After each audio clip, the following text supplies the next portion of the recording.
आज हम देखेंगे अपवर्तन पर आधारित कुछ सवाल। आंकिक प्रश्न देखते हैं। पहला प्रश्न है, निम्न चित्र में प्रथम माध्यम के सापेक्ष द्वितीय माध्यम का अपवर्तनांक ज्ञात करो। तो ऐसे सवालों में हमेशा ध्यान रखना है कि ये देखना है कि प्रकाश की किरण किस माध्यम से किस माध्यम की ओर जा रही है। तो यहाँ प्रथम माध्यम से द्वितीय माध्यम की ओर जा रही है। प्रथम माध्यम में जो कोण बना हुआ है 30 अंश का है, तो ये आई का मान हो गया 30 अंश, और दूसरे माध्यम में कोण बना हुआ है 45 अंश, ये हो गया आर का मान। तो पहले माध्यम के सापेक्ष दूसरे का अपवर्तनांक 1n2 equals to sine i upon sine r. तो आई और आर की वैल्यू रखेंगे।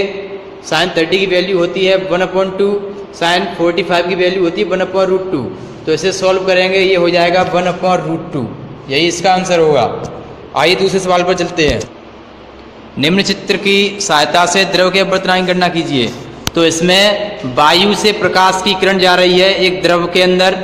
वायु में यहाँ ये कोण बना हुआ है 135 अंश का, और ये कोण बना हुआ है 120 अंश का। तो यहाँ ध्यान रखना है, इसका मान आई नहीं लेंगे, न इसको आर रखेंगे, क्योंकि आई और आर में एक बात और रहती है, अविलंब और आपतित किरण के बीच बने कोण को आपतन कोण कहते हैं, और अविलंब और अपवर्तित किरण के बीच बने कोण को अपवर्तन कोण कहते हैं। तो यहाँ हमें अविलंब और बनाना होगा। अब ये कोण हो जाएगा 90 अंश का, तो 135 में से 90 घटाएंगे तो ये कोण बचेगा 45 अंश का। ऐसे ही ये इतना कोण है, ये 90 का रहेगा। 120 से 90 घटाएंगे, सब्ट्रैक्ट करेंगे तो ये बचेगा 30 डिग्री। तो आई हो जाएगा आपका 45 और आर हो जाएगा 30। तो ANL एयर A4 हो गया और L4 हो गया लिक्विड। तो वायु के सापेक्ष द्रव का अपवर्तनांक हो जाएगा sin 45 अपॉन sin 30। तो sin 45 की वैल्यू होती है 1/√2 और sin 30 होती है 1/2। इसको सॉल्व करेंगे, हो जाएगा 2/2 इक्वल्स टू √2। ये इसका आंसर होगा। सवाल है, निम्न चित्र में अपवर्तन कोण तथा द्वितीय माध्यम का प्रथम माध्यम के सापेक्ष अपवर्तनांक ज्ञात करो। स्क्रीनशॉट ले लें और ये छात्रों को स्वयं हल करना है।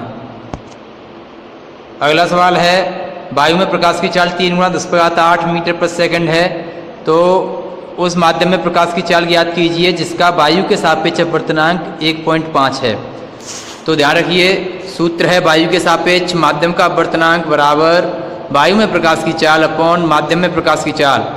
तो माध्यम का अपवर्तनांक दिया गया है 1.5 इक्वल्स टू वायु में प्रकाश की चाल दी गई है 3 × 10⁸ अपॉन माध्यम में प्रकाश की चाल।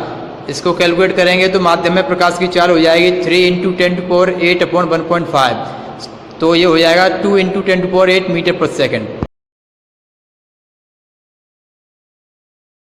सातवें सवाल को देखते हैं। वायु के सापेक्ष जल और कांच के अपवर्तनांक दिए गए हैं 4/3 और 3/2। तो इसमें जल का कांच के सापेक्ष अपवर्तनांक ज्ञात करना है।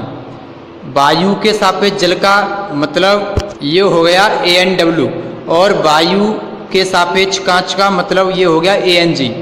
कांच के सापेक्ष जल का अपवर्तनांक निकालना है, अर्थात GNW ज्ञात करना है। तो सबसे पहले इनकी वैल्यू रखते हैं। ANW equals to 4/3, ANG equals to 3/2, GNW हमें ज्ञात करना है। तो अपवर्तनांकों की उत्क्रमणीयता के आधार पर ANW into WNG into GNW equals to 1 होगा। यहाँ ध्यान रखना है, जो यहाँ होगा वही यहाँ, जो यहाँ है वही है, और लास्ट में ये दोनों। तो इसका मान इस तरह से 1 हो जाता है। ANW की वैल्यू अभी सबसे पहले हमारे पास WNU की वैल्यू नहीं है, हमारे पास है, हमें निकालनी है GNW की।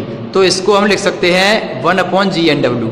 GNA, लेकिन हमें ज्ञात है ANG की वैल्यू, तो हम इसको अपोजिट करेंगे तो हमें GNA की ज्ञात हो जाएगी।